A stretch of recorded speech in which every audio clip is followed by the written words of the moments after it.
त्या सेम धर्तीवर आपण बीड जिल्ह्यामध्ये सुद्धा हरित बीड या अभियान चालू करणार आहे। त्या अभियानाचा उद्दिष्ट असा आहे की या पूर्ण वर्षभरात आपण बीडमध्ये 1 कोटी वृक्ष लागवड करण्याचं नियोजन केलेलं आहे पूर्ण वर्षभर।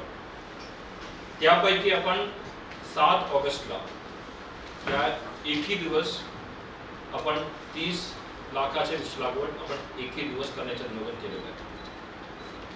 त्यासाठी आमच्या जिल्ह्याचे पालकमंत्री आणि राज्याच्या उपमुख्यमंत्री माननीय अजित पवार साहेब सुद्धा बीडला येणार आहे। आपण या कार्यक्रमच्या या पूर्ण 30 वर्षाच्या लागवडचा कार्यक्रम आपण खंडेश्वरी मैदानमध्ये नियोजन केलेलं आहे। सुद्धा आपण एक 15,000 झाड लावणार आहे आणि हे कार्यक्रम सुद्धा आपण असे नियोजन केलं आहे की लोक सहभागातून या पूर्ण प्रक्रिया झाला पाहिजे। त्यासाठी आपण जिल्हा परिषद असेल, नगर परिषद असेल, आमच्या सर्व मेजर यंत्रणा असेल, सर्वांना यामध्ये इन्क्लूड केलेलं आहे। जिल्हा परिषद मार्फत आपण 5 लाखचा वृक्ष लागवड करणार आहे। तो सुद्धा आपण सर्व तालुक्यामध्ये वाटप करून दिलेला आहे। सर्व ग्रामपंचायतमध्ये सुद्धा मॅक्सिमम ग्रामपंचायत पोस्ट ग्रामपंचायतमध्ये जिकडे जगा व्यवस्थित उपलब्ध आहे तिकडे सुद्धा आपण ही वृक्ष लागवड करण्याचा निर्णय घेतलेला आहे। नगर परिषद एरियामध्ये सुद्धा आपण जगा आयडेंटिफाय करून ठेवलेला आहे। त्यासोबत फॉरेस्ट, प्रादेशिक, सामाजिक वनीकरण आणि वन्यजीव या तिन्हीच्या मोठ्या प्रमाणे म्हणजे फॉरेस्ट ऑलमोस्ट मला असं वाटतं की 10 लाखाच्या पेक्षा जास्त एकही दिवस करण्याचं नियोजन फॉरेस्टने घेतलेलं आहे। सामाजिक वनीकरण हे 5 लाखाच्या पेक्षा जास्त हे एकही दिवस करण्याचा निर्णय घेतलेला आहे। आणि वाईल्ड लाईफ तुम्हाला सुद्धा माहिती की आमच्याकडे एरिया थोडा कमी आहे, त्यामुळे आपण वाईल्ड लाईफच्या 75,000 हे एक दिवस करणार आहे। यासोबत आपण पोलीस 50,000 करणार आहे। यासोबत आमच्याकडे तुम्हाला सुद्धा माहीत असेल दारूमध्ये इको बॅटलियन आमच्याकडे आहे, त्यांच्या मार्फत सुद्धा आपण 50,000 करणार आहे। आपण तुती लागवड तुम्हाला सुद्धा सर्वांना माहीत असेल की बीड जिल्ह्यामध्ये तुती लागवडचा खूप मोठा एरिया आहे आणि आपण सेरिकल्चर पासून सुद्धा आपण असं नियोजन केलेलं आहे की त्यांच्या आपण इनिशियली 3 लाख दिलं होतं, पण आता त्याचं नियोजन चांगल्या पद्धतीने नरेगापासून आपण करून आता 7 लाखच्या वर करणार आहे। आणि कृषी विभाग त्यांच्या हॉर्टिकल्चरच्या प्लॅनेशन सुद्धा 2 लाखच्या वर करणार। तसे मॅक्सिमम विभागाला इन्क्लूड करून आणि त्यासोबत मल्टिपल NGOs इन्क्लुडेड आहे। त्यासोबत आपण जिल्हा परिषदेच्या शिक्षक असेल, विद्यार्थी असेल आणि ग्रामपंचायतच्या इतर आस्थापना असेल, PHC असेल, मॅक्सिमम इन्स्टिट्यूशनला आस्थापना इन्क्लूड करून मॅक्सिमम लोकांना सुद्धा या प्रक्रिया या पूर्ण मोहीम पोहोचला पाहिजे त्यासारखं आपण नियोजन केलं आहे। एक खूप मोठा पाऊल आपण हरित महाराष्ट्र आणि हरित बीड त्यामध्ये घेत आहे। आणि अभिमानाची गोष्ट असा आहे की आपण यामध्ये इंडियन रेकॉर्ड बुक यामध्ये सुद्धा आपण जाणार आमच्या नाव जाणार आहे। त्यामध्ये काय की 30 लाख वृक्ष लागवड एकही दिवसमध्ये म्हणजे इंडियन रेकॉर्डमध्ये येणार आहे। आतापर्यंत कोणी कुठला जिल्हा केला नाही, त्याच्या सुद्धा मी डिटेल राईटअप रेकॉर्ड होण्याच्या नंतर देतो म्हणजे आपण त्यासाठी नियोजन करत असेल तो एकदा झाला असेल तर 100% त्याच्यानंतर डिटेल त्यामध्ये प्रक्रिया जो करत आहे त्यामध्ये तुम्हाला मी 100% एकदा झाला असेल तर देणार आहे। आणि या प्रक्रिया सुद्धा करताना आपण खूप सिस्टमॅटिक पद्धतीने केलेलं आहे। म्हणजे तुम्हाला सुद्धा माहिती आहे की 30 लाखाच्या लागवड करायचं असेल तर त्यामध्ये खूप सूक्ष्म नियोजन इन्व्हॉल्व असणं अपेक्षित आहे। आपण मागच्या 2 महिन्यापासून चालू करत त्याचं नियोजन मी मिनिमम म्हणजे 10-15 मीटिंग मी स्वतः घेतला आहे। आता CO साहेब त्यांच्या स्तरावर बैठक घेतल्या, तर डेप्युटी कलेक्टर असेल, DFO असेल त्यांच्या स्तरावर घेतलेलं आहे। आणि आम्ही 30 लक्ष्य वृक्ष लागवड हे कुठला सर्वे नंबरमध्ये टाकणार आहे, हे कुठला प्रकाराचा आहे आणि त्या सर्वे नंबरमध्ये कुठला लेबर जाऊन काम करणार आहे या कुठला माणूस जाऊन तिकडे लावणार आहे आणि त्या सर्वे नंबरसाठी नोडल ऑफिसर कोण आहे इथे डिटेलमध्ये सर्वांच्या 30 लाखाच्या आमच्याकडे लिस्ट आता आलेलं आहे। म्हणजे आता फॉरेस्ट असेल तर त्यांच्या म्हणजे त्यांच्या 10 लाखच्या वर त्यांचं नियोजन दिलेलं आहे। त्यांच्या किती सर्वे नंबर त्यांच्याकडे 50पेक्षा जास्त आहे, तो पूर्ण आपण जिओ टॅग केलेला आहे। तो पूर्ण आपण सर्वे नंबर जिओ टॅग करून ड्रोन शूटिंग तिकडे केलेलं आहे। तिकडे त्यांच्या कुठला लेबर तिकडे जाऊन काम करणार आहे आणि त्या एक सर्वे नंबरसाठी नॉडल ऑफिसर कोण असणार, हे सर्वांचे आपण म्हणजे सर्व विभाग, आता 10 विभाग मी सांगितलं होता, हे 10 विभागाचं आपण केलेलं आहे. त्यामुळे खूप सिस्टमॅटिक पद्धतीने आपण एक पूर्ण प्रक्रिया राबवलेली आहे. त्यासोबत तुम्हाला सुद्धा माहिती आहे की आता इंडियन रेकॉर्ड करायचं असेल त्यामध्ये सिस्टमॅटिक प्रक्रिया राबवला पाहिजे. आणि आपण क्या केलं आहे की एकही दिवस 30 लाख एक जाट लावलं आहे, त्याच्या मॉनिटरिंग संनियंत्रण करण्यासाठी आपण एक QR कोड तयार केला आहे. म्हणजे आपण QR कोड सुद्धा तुम्हाला मी दाखवतो. हे आपण असे करणार आहे की आपण प्रत्येक विभागाला, आमच्या 10 विभाग मी सांगितलं आहे, 10 विभागाला आपण QR कोड देणार. आता हे QR कोड एको बॅटलियनसाठी आहे, हे QR कोड नगर परिषदसाठी आहे, हे QR कोड पोलीससाठी आहे, सामाजिक वनीकरण, प्रादेशिक, वाईल्ड लाईफ, कृषी विभाग आणि कृती विभाग, हे सर्वांना आपण HODs मार्फत QR कोड वाटप करून देणार आहे. आणि QR कोडचा वापर आपण असे करणार आहे की तुम्ही त्या गोष्टी लागवड केला असेल तर एक QR कोड एकदा तुम्ही स्कॅन करायचं, आणि QR कोड स्कॅन करायचं असेल तर आमच्याकडे एक डॅशबोर्ड आहे, त्यामध्ये ट्री काउंट येणार आहे. म्हणजे 30 लाख असेल केला मला माहिती होण्यासाठी. आता 10 विभागचा QR कोड लावला असेल तर एक वेळ जेव्हा तुम्ही स्कॅन करतात एक काउंट इकडे असेल होणार आहे, म्हणजे 1, 2, 3 म्हणून. त्याप्रमाणे आपण 30 लाखपर्यंत तेव्हा जाण्याचा नियोजन आमचा चालू आहे. आणि त्यामध्ये सुद्धा आपण प्रत्येक QR कोड जेव्हा लावत आहे त्याचा लॉंगिट्यूड आणि लॅटिट्यूड हे सुद्धा त्यामध्ये नोंद होणार. म्हणजे असं आहे की तुम्ही ऑफिसमध्ये बसून करत आहे त्याच्यामध्ये प्रॉब्लेम तसा नाही आहे. तुम्ही देशात शेती त्या सर्वे नंबरमध्ये जाऊन तुम्ही जेव्हा QR कोड स्कॅन करणार आहे त्या सर्वे नंबरचा लॉंगिट्यूड आणि लॅटिट्यूड म्हणजे एक्झॅक्टली नेमकी कुठून तुम्ही QR कोड लावला आहे याची माहिती सुद्धा आमच्यापर्यंत पोहोचणार आहे. त्यासोबत आपण वृक्ष लागवडसाठी स्पेस जागा निवड करताना सुद्धा खूप काळजीपूर्वक पद्धतीने आपण घेतलं आहे. आता या 30 लक्ष वृक्ष लागवडचा सर्वायवल रेट हे जास्तीत जास्त असावा त्याप्रमाणे आपण नियोजन केलं आहे. म्हणजे जास्त प्रमाणे आपण कॉम्पाऊंड वॉल असावा, तिकडे काही संनियंत्रणाचा मेकॅनिझम असावा. या तुम्हाला सुद्धा माहिती आहे की पाणीच्या खूप समस्या असतात, तो तिकडे काहीतरी पाणीचा सुद्धा असावा. त्याप्रमाणे चांगल्या पद्धतीने आपण एक नियोजन करून याच्याप्रमाणे या पूर्ण मोहीम आपण पुढे घेत आहे.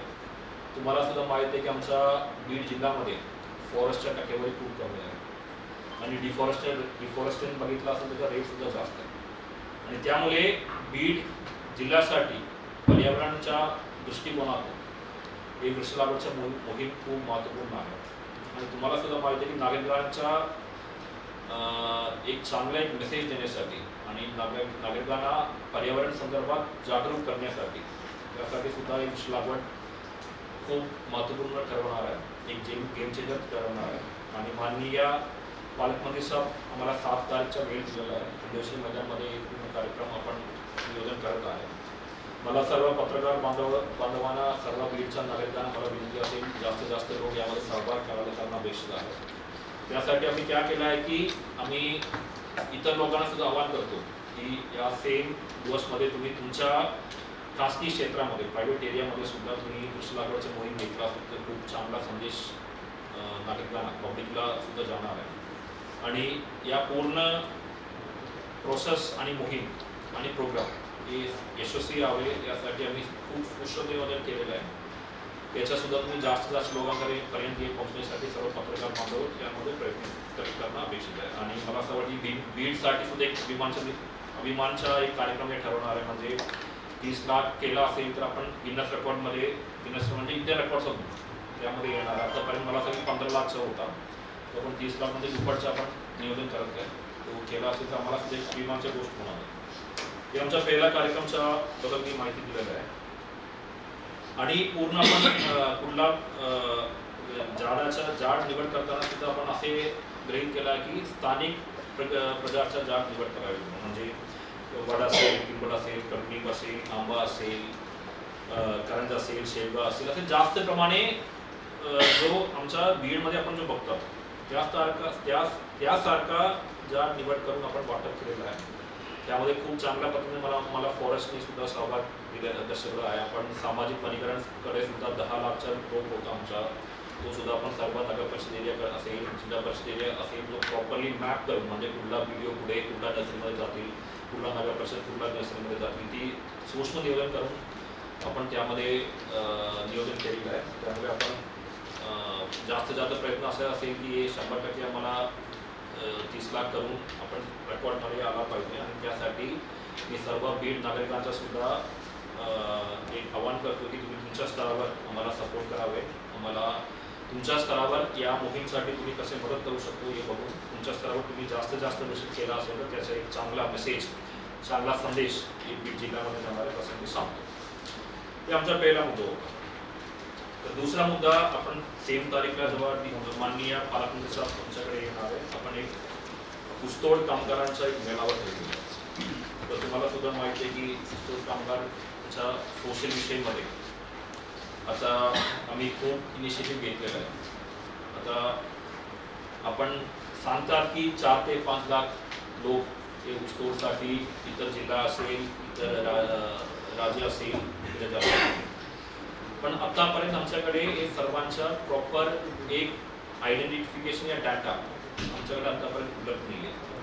मागच्या वेळेस सुद्धा बऱ्यापैकी त्यामध्ये एक गर्भपिशवी काढण्यासंदर्भात एक माहिती वगैरे आला होता. तो आमचा एक पहिला नियोजन आहे की यांच्या सर्वांचा एक प्रॉपर पद्धतीने आपण डाटाबेस तयार करावा, सर्वांना आपण आयडेंटिटी कार्ड द्यावं. आता मी आणि सीओ साहेब जेव्हा चर्चा केला होता त्यामध्ये सामाजिक न्याय विभागाचे सुद्धा लोक होता. आपण एक प्रायोरिटीच्या पद्धतीने ऊसतोड कामगारांसाठी कसे काम करू शकतो आणि एक मोहीम पद्धतीने म्हणजे तो बेसिकली सप्टेंबर ऑक्टोबरमध्ये जातात आणि नंतर आपण 5-6 महिन्यानंतर येतात. तर त्या पद्धतीने मोहीम स्वरूपात एक काम करण्यासाठी आपण एक मिशन साथी असे एक मिशनच्या त्या दिवस माननीय पालकमंत्री सरांच्या हस्ते लॉन्च करणार आहे. आता तुम्हाला मी सांगितल्याप्रमाणे ऊसतोड कामगारांचा डाटा एंट्री डाटाबेस तयार करणे, त्यांच्या सर्वांना ऊसतोड कामगारांना सर्वांना आयडेंटिटी कार्ड देणे म्हणजे त्यांच्या आता प्रॉपरली आयडेंटिटी कार्ड देणे आणि त्यासोबत आपण एक मिशन आरोग्य साथी म्हणून एक योजना त्या दिवस राबवणार आहे. आपण सर्वांना माहिती आहे की ऊसतोड कामगार आपण म्हटलं असेल तर त्यामध्ये महिलांच्या आरोग्याचे विषय असतात, पुरुषांच्या असतात, त्या कधी कधी अनअटेंडेड होऊन जातात. कधी कधी काय की आपण तो बाहेरच्या राज्य असल्यामुळे तो ज्याप्रमाणे सपोर्ट असणं अपेक्षित आहे, ज्याप्रमाणे आरोग्य तपासणी तिकडे करणं अपेक्षित आहे त्याप्रमाणे कधीही होत नाही आहे. त्यामुळे आता नवीन एक संकल्पना बीड जिल्ह्यामार्फत राबवण्यात येते की आरोग्य साथीचं. तर यामध्ये काय असणार आहे की आपण त्यांच्या ऊसतोड कामगारांच्या जो टोलीमध्ये असतात या त्या गावामध्ये असतात त्यामध्ये आपण एक महिलांचा निवड करणार आहे आणि त्या महिलाला आपण जिल्हा परिषद आरोग्य विभागामार्फत त्या महिलांचा पूर्ण प्रशिक्षण ठेवणार आहे. आणि या ऊसतोड कामगार इकडून स्थलांतर झाला असेल, तिकडून आता कोल्हापूर केला असेल या कर्नाटक केला असेल, त्या महिला आणि आमचा जो बीडचा जो आस्थापनाचे लोक असतात म्हणजे आशा असेल, अंगणवाडी सेविका असेल यांच्यासोबत तो कॉन्टॅक्टमध्ये असून ठेवणार आहे. म्हणजे उद्या तिकडून बाहेरून कुठलाही प्रकारचा विषय झाला, कुठलाही प्रकारच्या अडचणी झाला असेल तर कंप्लीट मार्गदर्शन करण्यासाठी, कंप्लीट सल्ला देण्यासाठी आमच्या इकडेचे लोक तयार होणार आहे. आणि तिकडून म्हणजे बाहेरून जो टोली गेलेला आहे या ऊसतोड कामगार तिकडे स्थलांतर झालेला आहे त्यांच्या आरोग्य साथी मार्फत आमचा लोक इकडून सामने ठेवणार आहे. म्हणजे आतापर्यंतचं सिच्युएशन बघितलं असेल तर तुम्हाला सुद्धा माहिती एकदा ऊसतोड कामगार तिकडे गेला म्हणजे कॉन्टॅक्ट अजिबात नाही. इकडच्या प्रशासनासोबत असेल, इकडच्या आशासोबत अजिबात एक इन्स्टिट्यूशन पद्धतीने अजिबात कॉन्टॅक्ट नव्हते यांचे. त्यामुळे आपण एक आरोग्य साथी म्हणून त्यांच्या एक गावामध्ये जास्त जो तिकडे जातात त्याप्रमाणे आपण त्याला एक प्रपोशन ठरवून केलेला होता. त्याप्रमाणे आपण त्यांच्या यादी तयार करून ठेवलेलं आहे आणि सर्वांना आपण एक ट्रेनिंग सुद्धा देणार आहे आणि इकडे कॉन्टॅक्टमध्ये सुद्धा आपण ठेवणार आहे. त्यासोबतच आपण जिल्हा परिषद मार्फत सर्व आरोग्य साथीला आपण फर्स्ट एड किट सुद्धा वाटप करणार आहे. म्हणजे कुठलाही प्रकारचा एमर्जन्सी आला असेल आरोग्य साथीकडे एक फर्स्ट एड किट सुद्धा असणार आहे सर्व त्यांचा ट्रीटमेंट करण्यासाठी आणि त्यासाठी आपण एक ट्रेनिंग सुद्धा देऊन देणार आहे. ते आपण पहिला इनिशिएटिव्ह झाला. त्यासोबत तुम्हाला माहिती आहे की आता ऊसतोड कामगारांना सुद्धा आपण एक महामंडळ तयार केलं होतं, तुम्हाला सर्वांना माहिती आहे त्याबद्दल. आता ऊसतोड कामगारांच्या जेव्हा मी संघटनासोबत संवाद साधला, त्यांच्या सोबत संवाद साधला, त्यांच्या व्हिजिटमध्ये सुद्धा मला असं निर्देश आला की त्यांच्यासाठी जी योजना चालू आहे त्याबद्दल भरपूर लोकांना माहितीच नाही. तर त्यामुळे आम्ही एक कन्सोलिडेट बुकलेट तयार करत, म्हणजे सर्व ऊसतोड कामगारांना आपण एक माहिती पुस्तक सुद्धा त्या दिवस लॉन्च करणार आहे सरांच्या हस्ते, की सर्वांना ऊसतोड कामगारसाठी जो योजना असतात त्याच्याबद्दल सांगण्याबद्दल योजना असेल, वसतिगृहाची योजना असेल, त्या सर्व योजनाबद्दल माहिती असणं अपेक्षित आहे. त्यासोबतच आता परत सीओ साहेबांच्या इनिशिएटिव्हमुळे आपण ऊसतोड कामगारांचा एक सॅच्युरेशन प्रोजेक्टमध्ये काम करणार आहे. सॅच्युरेशन प्रोजेक्ट म्हणजे आमच्या इतर राज्य शासनाच्या आणि केंद्र शासनाच्या ज्या योजना असतात त्यामध्ये ऊसतोड कामगारांना प्रायोरिटीमध्ये लाभ देण्याकरिता आणि जास्तीत जास्त लाभ देण्याकरिता त्याच्या आपण योजना, म्हणजे हे मिशन साथीच्या आत आपण याच्या प्रायोरिटीमध्ये ठेवलेलं आहे. आता फॉर एक्झाम्पल आता घरकुलच्या योजना असेल किंवा ऊसतोड कामगारांच्या कुठल्याही प्रकारच्या घरकुलच्या योजना पेंडिंग असेल तर तो प्रायोरिटीमध्ये त्यांचे एक सेल तयार करून ठेवणार आहे. आणि सर्व सॅच्युरेशन मोडमध्ये कसे काम करावं त्यामध्ये आपण चांगल्या पद्धतीने एक योजना तिकडे चालू करणार आहे. हे सुद्धा माननीय पालकमंत्री साहेबांच्या हस्ते आपण चालू करणार आहे. आणि मला सुद्धा वाटत आहे की आपण एकदा हे योजना इकडे चालू केलं असेल तर आपण प्रत्येक तालुक्यामध्ये जाऊन मिशन साथी आणि ऊसतोड कामगारांचा मेळावा आपण ऑर्गनाईज करणार आहे. यासोबत मला सांगताना खूप आनंद वाटत आहे की आपण त्या दिवस आपण सर्वांचा एक मोठा हेल्थ कॅम्प सुद्धा ठेवलेला आहे. हेल्थ कॅम्प आपण बेसिक स्तरावर नाही, आपण त्यामध्ये सर्व स्पेशलिस्ट लोक सुद्धा येऊन बसणार आहे. जिल्हा परिषदचा असेल, BHOचा असेल, सिव्हिल सर्जनचा असेल, आमच्या मेडिकल कॉलेजच्या डीनला सुद्धा मी सांगितलं आहे की स्पेशलिस्टला पाठवा म्हणून. त्यासोबत आम्हाला IMA असोसिएशनच्या सुद्धा प्रायव्हेट डॉक्टर्स तिथे येऊन बसणार आहे. आणि त्यांच्या गायनकॉलॉजी असोसिएशन त्यांच्यासुद्धा आता मागच्या महिन्यामध्ये फॉर्म झालेला आहे. आणि यामध्ये महिलांच्या सुद्धा खूप जास्त त्रास असतात, मला सुद्धा माहिती आहे. आपण त्यांच्यासुद्धा एक डॉक्टर्स तिकडे येऊन बसणार आहे. त्यामुळे एक आपण NGOचा खूप चांगला सपोर्ट यामध्ये भेटत आहे. आणि हे सुद्धा सांगताना मला चांगला अभिमान वाटत आहे की मी जेव्हा ऊसतोड संघटनाचे एक बैठक ठेवलं होतं आणि त्यांच्या तालुक्यामधून मी प्रतिनिधीला जेव्हा मागितलं होतं त्यामध्ये सुद्धा सर्वजण खूप आनंद वाटला होता. म्हणजे सर्वांचं असं होतं की सर आम्ही इतकी मोठ्या प्रमाणे कार्यक्रम आतापर्यंत कोणी नियोजन केला नाही आहे. आणि मला आनंद यासाठी आणि अभिमान यासाठी वाटत आहे की स्वतः पालकमंत्री साहेब यासाठी या कार्यक्रमासाठी बसले राहणार आहे, आमच्या DCM साहेब या कार्यक्रमासाठी बसले राहणार आहे. आणि त्यामुळे ऊसतोड कामगारांच्या मध्ये सुद्धा खूप त्यांच्यामध्ये सुद्धा खूप चांगलं एक वातावरण निर्माण केलेलं आहे. आता प्रशासन सुद्धा त्यांच्या सोबत आहे असं एक मेसेज देण्यासाठी आपण एक पूर्ण कार्यक्रम करत आहे. आणि त्यामुळे आपण या पूर्ण कार्यक्रमासाठी मिशन साथी असं एक नाव दिलेलं आहे.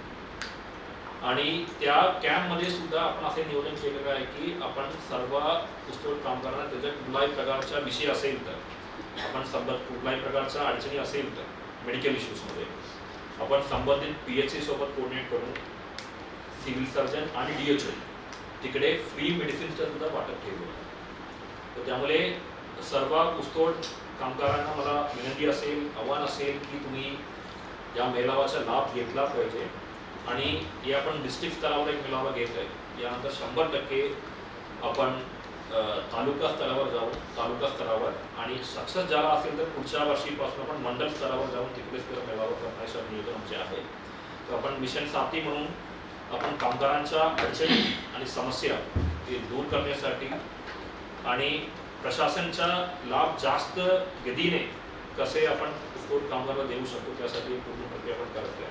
याच्यासुद्धा तुम्ही चांगली पद्धतीने सर्वांना ऊसतोड कामगारांना प्रसिद्धी घेतला पाहिजे. आणि माझा विनंती असेल, आव्हान असं असेल की या कार्यक्रमामध्ये जास्तीत जास्त ऊसतोड कामगार यामध्ये सहभाग घेतला अपेक्षित.